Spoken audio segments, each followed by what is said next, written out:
Welcome to the spring sports season premiere of This Week in Princeton Vikings Athletics here on VikeNation.org and ESP Media powered by Sidearm Sports. My name is Jason Griefer, and we're happy to be joined once again by Princeton Athletic Director Joe Roberts. Joe, good to be back with you. I know we were talking just before we started recording. You had a chance to actually take advantage of a spring break and recharge the batteries a little bit. Yeah, Jason, it is great to be talking to you guys again, and it's great to be talking about spring sports and the beautiful weather that's coming our way. But yeah, it was good. I was able to take a little vacation over spring break and kind of get away with the family and decompress a little bit as we gear up to the final stretch. We got back on Saturday and I headed over to our baseball game against Fairfield, and I was talking to one of our assistant principals, and there is 5 weeks left starting today for our senior class. And it is absolutely amazing how quick this has gone. And so, we're excited about the home stretch because of everything that we've all gone through. But it's going to be, just kind of reminiscent and short-lived a little bit for our kids. So we're excited to see what's to come after high school for them. There's a lot of action to get through here in the next 5-6 weeks or so as far as sports goes. And we're going to talk about spring sports here today to kick things off, as the spring sports season is really just getting underway. And some teams, as a matter of fact, have yet to kick off as we're recording this on Tuesday, April the 6th. But before we do that, it's been a busy time at Princeton since you and I last talked to wrap up the winter sports season. First of all, as folks know by checking out VikeNation.org, you have a new football coach. Coach Daniels moved on, was originally slated to go to Army to be the director of on-campus recruiting. He's since moved on from there. Now he's an Akron Zip as the running backs coach. So you got to get a replacement. You found a pretty good one in Andre Parker coming over from Winton Woods. And if you could not ignore the success he had at Winton Woods the last number of years and really built them up into a Division II powerhouse. When you went through the process, what was it about Coach Parker that sold you as the guy to be the next guy to lead your program? Honestly, it was his demeanor, but then again, it was his attitude about what he wants to do with football. He has a plan, and his plan is very consistent. He's methodical in some ways, but if you've never had a chance to talk to him, and you will soon, he is so quiet when he's not in that football environment. And I am so excited about his desire to come in and continue to build on what Coach Daniels has done and what all of the Princeton Viking football coaches have done prior to, because that tradition is so strong, and he wanted to be a part of that. He wants to be a Princeton Viking, and he wants to continue that movement forward and really take us to the next level as we look into the future, not only in our league, but across the board. I mean, everyone can talk about how, the goal is to win a state championship and what you have to do that. And I truly believe that Coach Parker has a foundation and a plan in his mind that he's going to lay in front of us to achieve that goal. What's been the reaction to your players that are coming back that are actually going to get to play for Coach Parker?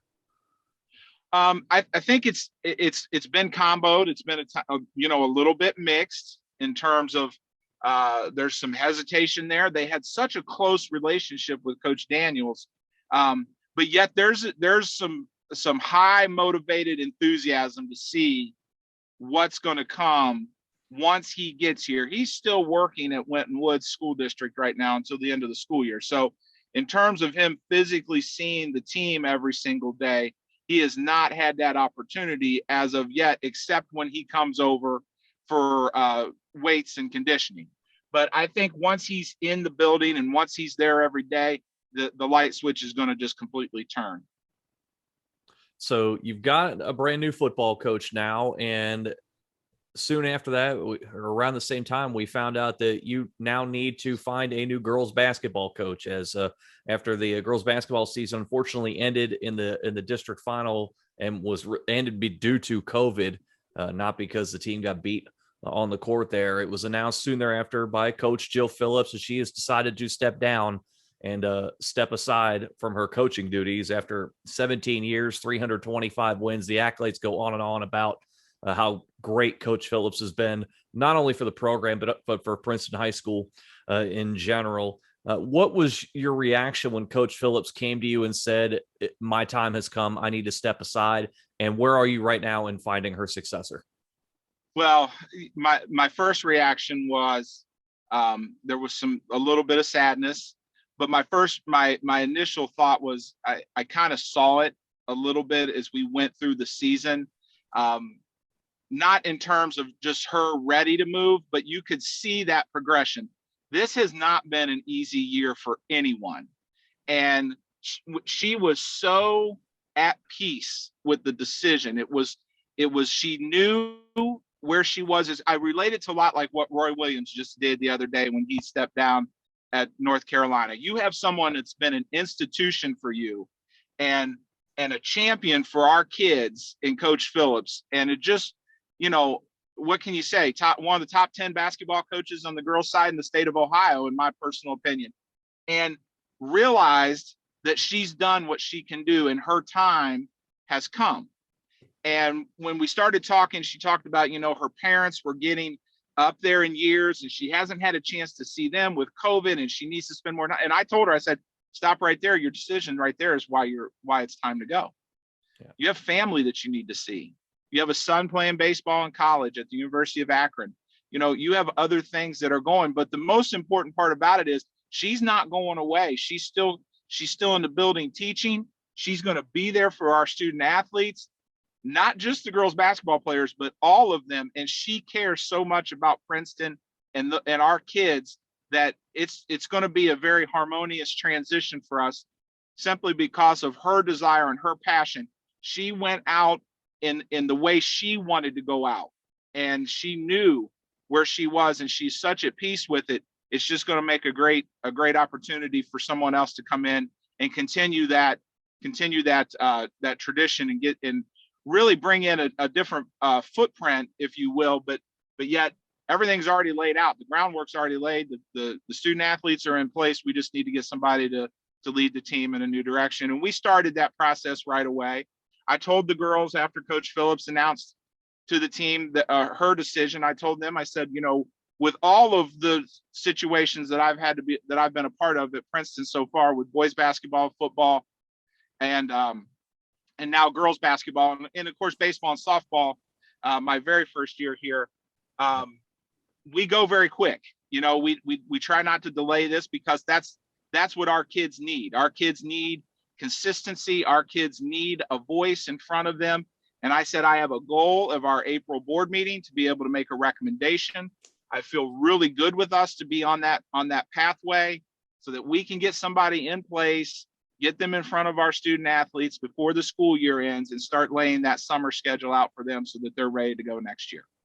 And we'll be looking forward to talking about that once that a recommendation and decision has been made here in the coming weeks. Let's move in and let's start talking about now your spring sports, because a number of them have already started. A couple others right on the verge of doing so. Let's start off with on the diamond with your baseball team. Get off to a nice start by beating Turpin on opening day, and it's really been a tough go since that point. Dropped 5 in a row, and the pitching staff has really been hit hard during this skid. They've given up 52 runs during this 5-game skid. So hard to get wins when the other team's putting a lot of runs on the board. What has the coaching said about the early struggles of your pitching staff? What you just said. I mean, we have our first 2 are pretty strong and solid. It's after you get through your number 2 that we have to really focus and develop on. And, you get in a hole too quick that you're playing catch up and you just can't do it. Anybody that watched the national championship game last night between Gonzaga and Baylor knows that. If you get down so much, you just can't recover from that. With that being said, Coach DePiel stopped in the office yesterday, and we were just kind of talking before he headed to Fairfield about it and just about the development. And the thing about it is, you look what we did against Turpin on opening day for us, and it wasn't a perfect baseball game, but our kids put themselves in a situation where we were successful. We beat a very, very good Turpin team with, I believe he told me 16 seniors in total they have. They were in the regional semis or finals the year prior to COVID, the last spring season we had 2 years ago. So they had a lot of momentum and a lot of depth. And we come out and we set the tone, and our kids' confidence level goes through the charts a little bit. But then all of a sudden, welcome to the GMC, and that's what we're going to face night in and night out. Now, the great part of that is we're building ourselves up for postseason. And so we could really see ourselves in a position where, you could win one or two, you can get a couple sectional games. Next thing you know, you're in the district semis or quite possibly in the district finals if you can get that third, fourth pitcher to give us some relief, because our first two guys can't throw full games every single night and try to keep us in it. We won't be able to sustain that for the long term. But I'm really excited with what Coach DePiel and the program's doing right now. The kids seem to be really good. Like I said, Saturday was really the first time I had a chance to see them on the diamond, and I'll see them again this week, Thursday, weather permitting. And we got a lot to look forward to. The season's bright. Numbers are good for us, which is what we're expecting. It's part of it. You got to build that base up, and you just got to start hitting a little bit and reducing those errors. And like you said, it's early in the season as well. It's a very, very tough league, as it always seems to be every time out here. And a kind of similar story over with your softball team here, that they're 3 games into the year, and it's not been pretty to start things off. But you played a very difficult schedule to start things off with Oak Hills and Seton and Coleraine. You've got Mason, Anderson, Middletown coming up. Are you surprised by the start of the year, given how tough this schedule is at the onset? Yeah, I really like what Coach Black's getting the girls moving a little bit. Last night was a real tough loss for the girls, I thought, with Fairfield. But again, that's the nature of our schedule. We're not going to back down. We try to put ourselves in the best situation we can to grab some wins. We know how tough it is in our conference. We know what we have to go through in order to be successful there. And so I think he had a goal. If he could grab 3 or 4 GMC wins this year, that really set the tone for us for postseason play. It's still attainable. We just got to put the right pieces together. Our team's young, and I'm not totally sure, because since we didn't have a season last year, I don't know how many we would have had returning on the field with a lot of experience. But I think that there's definitely enthusiasm in the dugout. Are you getting the sense that both, it sounds like from what you're saying, and both the baseball coaching staff and the softball coaching staff are looking at the season more in terms of the long-term outlook for the year? And maybe the conference wins may not come early in the year, but we are looking more towards the postseason. Is that your sense? That is my sense. And I think that's our objective, right now, because we're not deep enough in baseball and softball to maintain where we're going to say, hey, we're capturing a GMC title this year. We've got to get that foundation going, get that momentum going, find some wins that can generate that enthusiasm a little bit. But we've got to build it. We've got to get our numbers up more. We've got to get more people involved in terms of off-season programs and what kids are doing in the summertime and in the fall. And just how engaged are they in baseball and softball? Not that should be the only sport that they're doing, but just how engaged are they in the off-season programming and keeping them with that mental muscle memory, if you will, so that we're ready to go and have some sustainability across the board. And I think that's something that we really can put ourselves in a position to do long term. We knew going in that we weren't going to capture a GMC crown right away. But I think that's something we're going to do down the road. But by playing the GMC schedule that we play, plus our non-league schedule, that's setting us up for postseason play, which is what we try to do in all of our sports. The league prepares us for postseason. And I think you can see the fruits of labor of that with boys and girls basketball this year, with how we did in volleyball this year. You can see those results in the long term. And we'll be seeing how those results play out as their seasons go along on the diamond. Let's change gears and let's move on to the lacrosse field.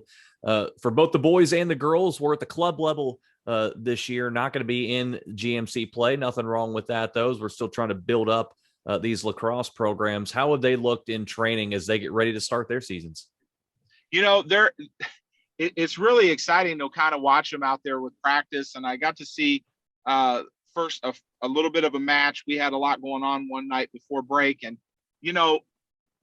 that's a sport that's growing for us. It's an emerging sport. And I think if I remember correctly, this is year 5 for the girls of having a quote unquote club. Last year really set us back in terms of, okay, now we're ready. Now we're prepared to try to enter what we would call a varsity competitive schedule. We're not there yet, but again, just like in what we've seen all season long in all of our sports, there's just a lot of excitement and enthusiasm for being out there this year and getting an opportunity to compete and getting an opportunity to participate has been a big thing for all of our student athletes, given everything we've had to go through. And I really like what Coach Bailey and Coach Short are doing with the kids, boys and girls teams respectively, because they're showing them and teaching them the sport of lacrosse and giving them the fundamentals and preparing us for when we get the numbers that we need and show some sustainability in those programs that we're going to be ready to go to compete. And get those numbers going, get the excitement up. As you said, that's part of it as well. For folks that don't know, lacrosse is a very entertaining sport to watch. So as this thing develops, you got a chance to get out there, get out and support these teams because it's a very fun sport to watch. And I think you'll really enjoy when you get the chance to do so. Let's change gears and let's jump into the pool because we've got 2 very good water polo teams to talk about. Let's start with the boys right now. They're about midway through their season already. They've had a lot of matches in the last few weeks. They're nearly 10 games over 500 right now. They're among the top ranked teams in Southwest Ohio. They've been playing very, very well on both sides of the ball. How would you assess their play thus far? Coach Tamaris just continues to go. You're 100% right, Jason. We have had one heck of a schedule already, and it's, the season's about done if you think about it with how much we've played. I mean, they literally live in the water. And, we've got some great ones coming up here this week. We had Walnut Hills last night, and then we're going to have, we're heading up to the Courtney Fisher coming up here this week as well. And just a lot of things. And then Mason coming back here down the road. But, our kids, it's amazing to watch them. I think I said this when we talked about swimming in the winter and senior night swimming and how all of the seniors, when they got up and said a few words, they all talked about their favorite memories of water polo and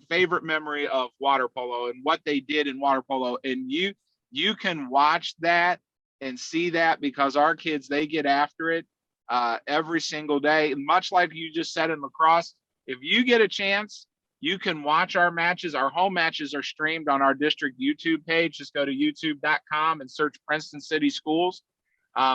If you get a chance, watch our water polo team because they are impressive and they are something. It's just an incredible sport to watch. I had an opportunity. We held an invitational over spring break. And so I was watching some of it on YouTube as we were traveling to our on vacation. And it's just entertainment to watch and the physical nature of it, to be able to swim or tread water, because as you know, there's no shallow end in our pool. And so it's an endurance sport. And our boys and girls, they just absolutely eat it up. The Aqua Vikes are just exciting to watch. Well, and it transitions over to the girls' side as well. And you look on VikeNation.org and see some of the results coming in, the way they're doing things in a very dominating fashion. Start the year beating Mason 12-6. You have the Princeton invite there. You go 2-1 there, beat Walnut Hills 18-2, beat Thomas Worthington 11-3. So they're getting it done on both sides here, both offensively and defensively, and winning games by big margins here. Which side of the ball, for lack of a better phrase, has been more impressive to you with the girls, their offense or their defense? Well, I'm going to say defensively, because of the fact that we're reducing the number of shots on goal by the other team. But then how are we doing that? We're keeping the ball down at the offensive end more. So, I think it's a combination in terms of how depends on which way we attack, the other team. If we get after it right away and we can steal that first serve, if you will, when they drop the ball in, and then we can keep the ball down at that end of their goal and prevent it. And then what it does is our offense is so far down the line, it doesn't give the other team's offense much of a chance to move the ball forward. So they're throwing longer shots into the goal, giving our girls a chance to get back and grab the ball and get the ball and move it back down to the other end of the pool. So, I'm going to say our defense has kept us in that stronghold, but I also think that defense is what wins, matches, but it's the offense that's keeping everything at the other end. So it's kind of a combination. Possession's 9/10 of the law, and the one way possession is 9/10 of the law. That's a great phrase. That's a great way to put it. Yep. When the other team can't get, way to put it. The other team can't get the ball, they can't score. So that's right. As you said, it kind of sets it up in both ways there. Let's move on to the tennis courts, and they're just about ready to get going on the season. You got Middletown and Fairfield this week here. How have your conversations gone with Coach Mulholland, and what are we looking for in the early start of the season for the tennis team? Well, we're going to get them out on the court, and we're going to start today with Middletown and kick the season off, and then it just goes 6, 7, 8, right in a row. We're going to get a bunch of matches in, and I think Coach Mulholland's just really getting those kids back out there in the motion and getting them acclimated to the court. We've had a little weather issues early in the year, so obviously they didn't get to see much court time in terms of being out there with the rain or the colder temperatures starting out. But he's gotten them back out there again. He was off for break as well, and the kids were off. A lot of them were out of town, so they had a week off. And yesterday they got a little practice in, and now they're getting ready to go for today. So I'm really excited to watch our boys play this year and see how they compete and what they can do, because they're such a great group of kids.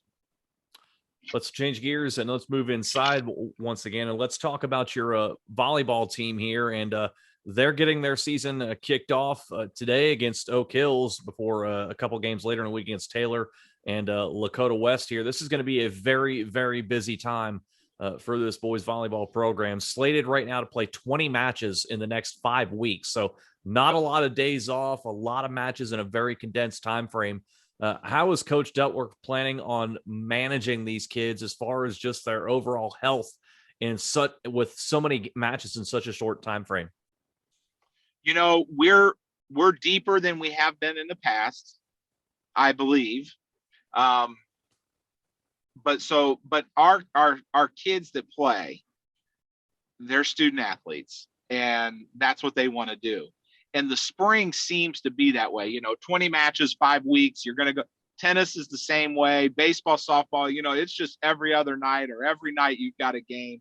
And so we've had our practice sessions, and now we're ready to get after it. And tonight, like you said, we're going to open up with Oak Hills tonight at the school and kick off our season. And it's just going to be one thing after another. And I think it is managing that health. It is managing that, watching for the injuries. But I think what the key to it's going to be is rotating the kids. What she does have, like I said earlier, she's got a bunch of student athletes, but not a lot of them have played volleyball before, but they're so athletic, they're able to overcome anything that they've not known about the sport. And so they've picked it up so quick, and they're very aggressive, and it's just going to be really fun to kind of watch, and just to watch these kids go, and you can see a difference in their face because it's a new exposure for them that they haven't had before. And a lot of them, it's seniors that are coming out because it's their last year and they just want a sport to play, and they've been 1 or 2 sport athletes all along the way. And now it's just their time to come try something new. And so, Coach Duckworth and her staff, they do a great job of developing the kids and developing them into solid volleyball players.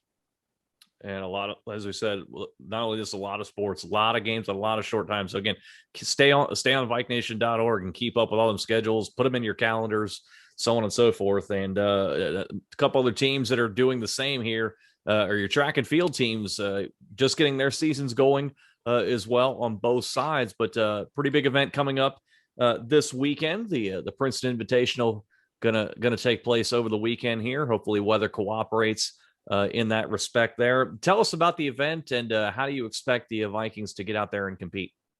So we have 9 total with us. We have 8 schools coming in because Coach Smith and Coach Braddix wanted to bring a school out of Michigan down. That's one of the top schools in the state of Michigan that asked if they could come and run. And so we're going to kick it off at noon. And with prelims, and then in between the prelims and the finals, we're going to have senior night, senior recognition day. And if you saw what we were able to do in the short term at Northmont this past weekend, that's kind of what we're going to expect moving in for the year. On the girls' side, the expectations are pretty high. Coach Braddix really felt like he had all the pieces to the puzzle last year.